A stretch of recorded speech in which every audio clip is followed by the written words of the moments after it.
Assalamualaikum warahmatullahi wabarakatuh. Perkenalkan, saya Narulita Saputri, NPM 18133100026. Saya dari kelas A1 semester 5. Jadi di sini saya akan mempresentasikan tentang rasio profitabilitas. Nah, teman-teman, ada yang tahu apa itu rasio profitabilitas? Nah, rasio profitabilitas yaitu rasio yang digunakan untuk mengukur atau menilai kemampuan perusahaan dalam mencari keuntungan. Rasio ini memberikan ukuran tingkat efektivitas manajemen suatu perusahaan. Nah, jadi apa sih tujuan akhir suatu perusahaan? Nah, tujuan akhir suatu perusahaan itu yaitu memperoleh laba yang sebesar-besarnya. Lalu bagaimana cara perusahaan itu menilai kemampuannya? Salah satu caranya yaitu dengan menggunakan rasio ini. Nah, hal ini bisa ditunjukkan dari laba yang diperoleh dari penjualan dan pendapatan investasi. Nah, rasio ini penggunaannya yaitu dengan cara perbandingan antara berbagai komponen yang ada di laporan keuangan, terutama laporan keuangan dan laba rugi. Lalu apa sih tujuannya? Nah, tujuannya itu untuk menilai dan mengetahui perkembangan perusahaan dalam rentan waktu tertentu. Baik perusahaan itu turun atau mengalami kenaikan dan mencari apa penyebabnya. Nah, hasil pengukuran ini nanti akan dijadikan sebagai evaluasi kinerja manajemen. Apakah pekerjaan mereka sudah efektif atau belum? Nah, apa sih tujuan dan manfaat dari rasio profitabilitas? Nah, kita akan membahas tentang tujuannya terlebih dahulu. Nah, di sini ada 6 tujuan dari rasio profitabilitas. Yang pertama, yaitu untuk mengukur atau menghitung laba yang diperoleh perusahaan dalam satu periode tertentu.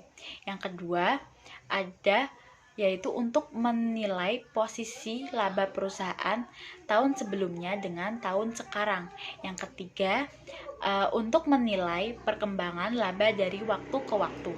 Yang keempat, untuk menilai perkembangan laba bersih sesudah pajak dengan modal sendiri.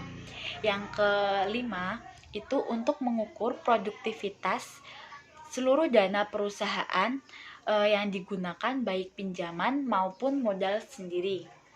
Nah, yang terakhir untuk mengukur produktivitas dari seluruh dana perusahaan yang digunakan baik modal sendiri.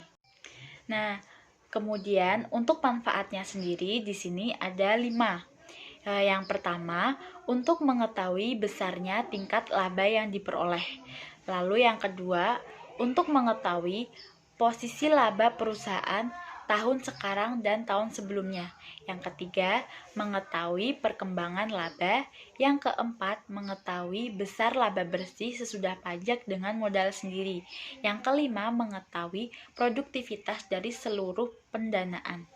Nah, selanjutnya kita akan membahas apa saja jenis-jenis dari rasio profitabilitas.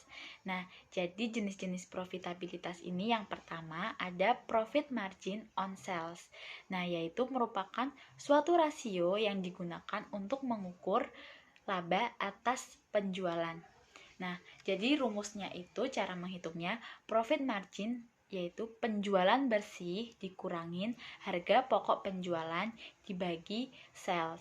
Nah, yang kedua ada lagi caranya, yaitu net profit margin, yaitu dengan earning after interest and tax dibagi dengan sales.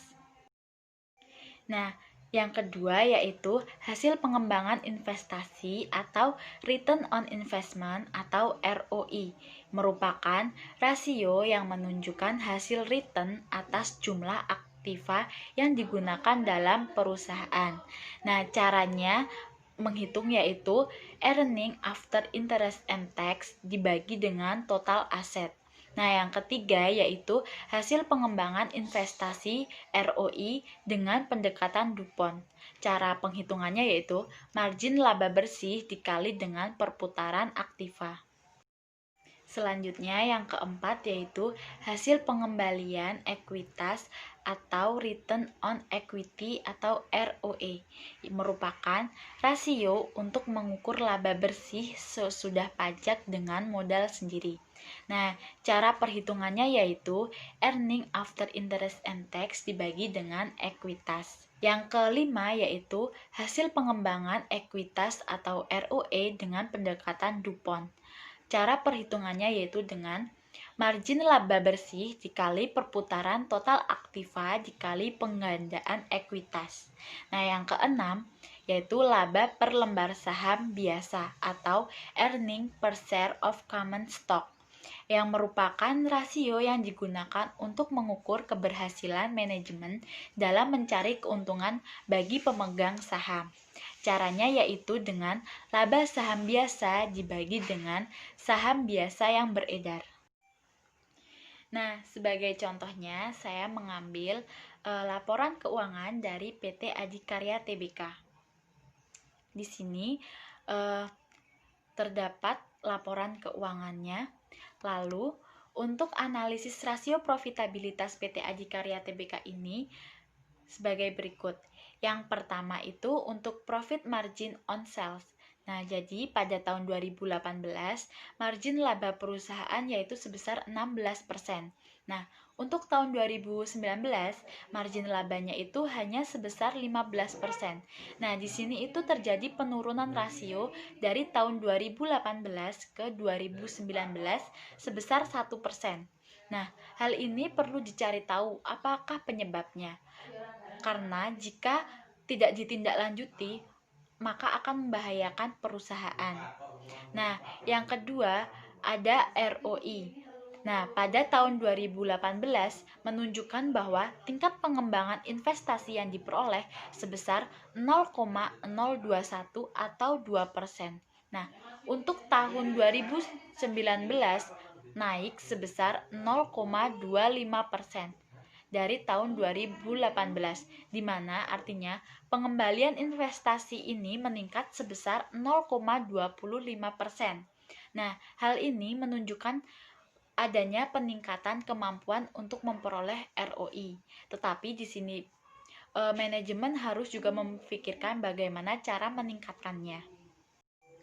Nah, jadi yang ketiga ada ROE.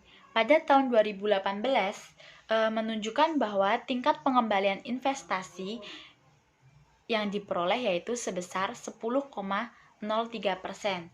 Nah, pada tahun 2019 turun menjadi 9,7% atau setara dengan 10%. Nah, di mana hasil pengembalian investasi turun sebesar 0,56%. Hal ini menunjukkan ketidakmampuan manajemen untuk memperoleh ROE. Nah, yang keempat, earning per share of common stock. Nah, dari hasil perhitungan ini terlihat bahwa kesejahteraan pemegang saham itu meningkat.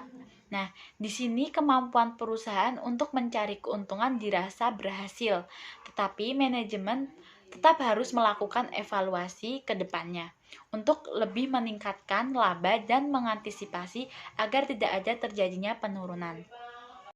Sekian presentasi dari saya, kurang lebihnya mohon maaf. Wassalamualaikum warahmatullahi wabarakatuh.